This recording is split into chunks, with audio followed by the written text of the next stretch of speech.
Approve kaya kay Paolo? Tato ni Kimi, pinagkaguluhan. Exciting talaga to. Promise.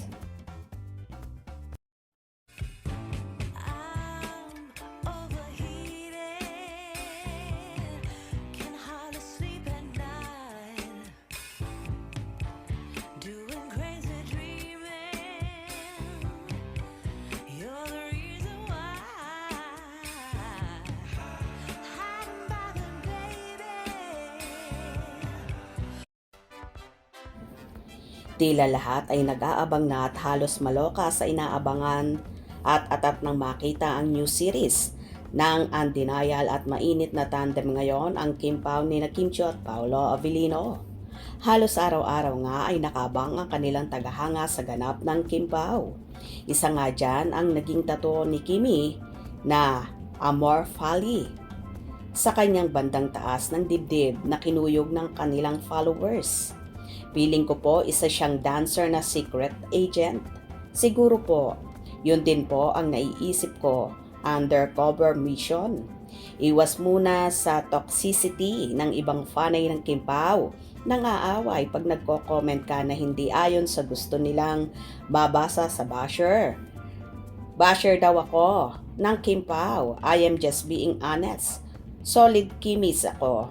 Just defending Kimi sa mga content na lalagay sa alanganin ang image at reputasyon ni Kim. Inaalagaan niya for 19 years. Wala pa naman akong nababasa na below the belt na bashing. Kaya, tahimik ako. I know ma'am, ang iba kasi feeling untitled ba? Nanonood lang ako. Pero sila, uy, grabe, kahit Kim Pao pa sila. Kaya nga honestly, nag-support naman ako sa Kim Pao sa mga project nila because of Kimi. Kahit naman sino maging partner ni Kimi, nag-support lang ako. Kanya-kanya tayo ng opinion and beliefs. We just accept and respect each other. Yun lang, hehehehe. Totoong tattoo po kaya ba ito? O henna lang po kasi need sa serye. Sana hindi totoo kasi ang pangit tingnan. Sa babae ang tattoo, lalo pa ang puti ni Miss Kim at ang kinis niya. Hindi totoong tattoo yan, for alibi only, Kimi character. Di yan tunay, henna lang po yan. Matatanggal din, kahit si Kimi ayaw niya ng tattoo. Masaya na siya sa gatuldok na tattoo galing kay Wang Od. Henna lang yan. Kakaibang role ng Kim Pao dito kaya dapat abangan. Ang ganda ng isang Stella. Parang alam ko na ang karakter ni Kimi sa Alibay. Mukhang yan din ang gusto ko noon sa buhay. Secret agent. Ayaw lang ng father ko. Delikado daw. Maganda yan. Thriller na may romance.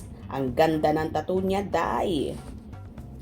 Hindi naman siguro real tattoo ni Kimi yan. Ayaw ko mag-comment. Baka magalit ang Paolo. Hindi nila hinihingi ang opinion at payo natin kaya manahimik na lang tayo. Totoong tattoo ba yan, Kimi? Ganda ni Kim. Spy siya siguro. Hays, nakaka-excited, nakakakilig talaga ang The Alibay kaya tutukan natin yan. For sure naman, hindi totoong tattoo yun at henna lang yun. Unang-una kasi ang laki ng name ng pagkakalagay. Then hindi talaga mahilig si Kimi sa tattoo at for sure ayaw din ni Paolo yun para sa dalaga. Dahil malinis ang katawan ni Kim at maputi. Kaya parang di siya papayag na madungisan ang magandang kutis ng kanyang prinsesa. Tama ba ako mga kakimbaw? Hope you enjoyed. Please subscribe for more info.